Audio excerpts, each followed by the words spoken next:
Mga Cortina King, ang tanong ko lang po sa inyo, nakareceive ba din po kayo ng ganito? Kasi pag open ko ng aking dashboard, ito po yung bumungad sa akin. So ngayon, ikinip ko, sabi niya is nire-review daw yung aking ID.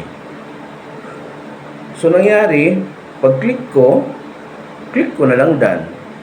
Pero guys, huwag kayong matakot, huwag kayong mangamba, huwag kayong kabahan, ha?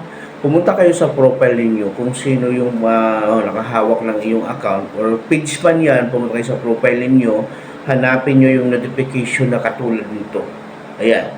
Katulad nito, i-click mo yan.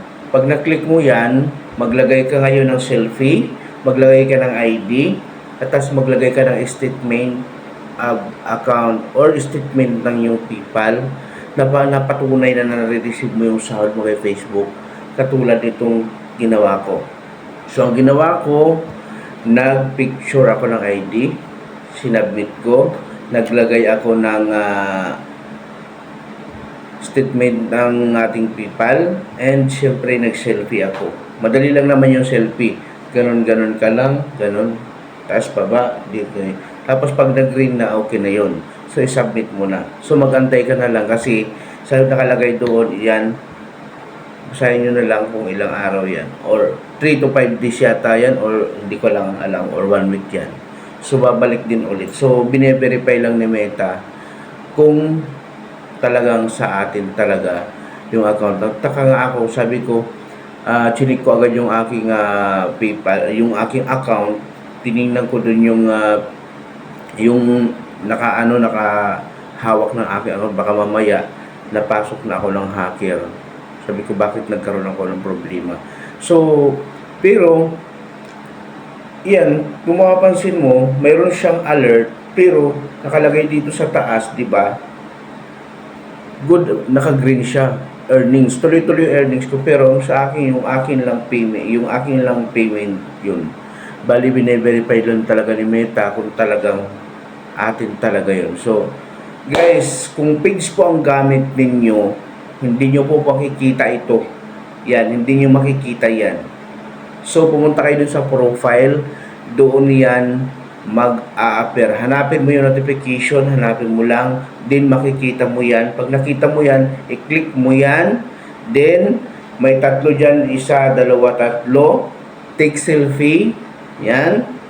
Tapos, upload ID, and statement. So, makikita mo yung statement. Yung pumunta ka lang doon sa PayPal mo, screenshot mo yung mga na-receive mong payment galing kay Facebook or kay Meta. Kasi, i-ano naman nila yun, titignan naman nila yun kung tama o hindi. Pero kung mali, hindi kayo mabiverify. Kinakailangan, tama po ang lahat ang isasubmit po natin. Ha? So, guys, huwag kayong mag-alala, huwag kayong magtaka. Kung naranasan mo ngayon or mayroon ka rin ganito, ayan. So, ang gawin mo lang guys is walang notification sa page yan. Makikita lang yan sa dashboard, katulad ko. Ayan, no? Ganyan, no? Pero, pumunta ka lang po doon sa yung profile. I-click mo, ihanapin mo yung notification na yon. Then, i-verify mo lang. I-verify mo lang na nagpapatunay talaga na ikaw. Or, pumunta ka doon sa settings mo ha. I-check mo yung payout mo. Update. Yung pinakababay update mo. Pag-update mo doon, kinakailangan is yung pangalan mo lang talaga yung nakanandun, walang pangalan na iba. Kung mayroong pangalan na iba doon, i-remove mo, i-X mo. Okay? Ganun lang kasimple. Then, pagka-done mo yan, maglalagay ka na niya ng password. Password po yan ng iyong profile. Ayan. So, maraming salamat guys sa pananood. At least kahit paano, nalaman nyo ito ngayon or natutunan nyo ito ngayon.